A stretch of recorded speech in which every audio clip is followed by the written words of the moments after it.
Today our topic, how do acid base react with metal?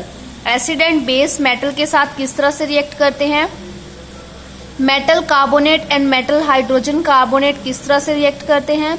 And how do acid and base react with each other, कि acid और base एक दूसरे के साथ किस तरह से रिएक्ट करते हैं, आपके पास क्या प्रोडक्ट फॉर्मेशन होता है. So first is when acid and base are react with a metal. जब एसिड और बेस दोनों मेटल के साथ रिएक्ट करते हैं तो हाइड्रोजन गैस फॉर्म होती है. HCl, that is acidic in nature. Zinc is a metal. When both are react, so zinc chloride, that is salt, and hydrogen gas formation होती है. Next is for base.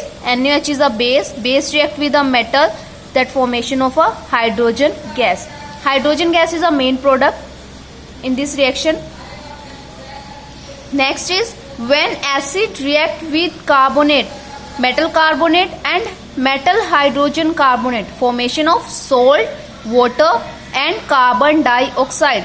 When acid, both are acid, HCl is a acidic in nature.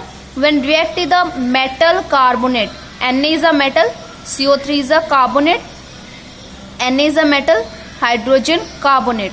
React with the metal carbonate or metal hydrogen carbonate, formation of salt, NaCl is a salt, water and carbon dioxide. Next is when acid and base react with each other, तो formation आपकी होती है salt and water.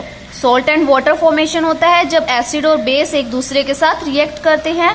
So NaOH, that is basic in nature, HCl is acidic in nature. So acid and base react, formation of salt, NaCl that is salt and H2O that is water. So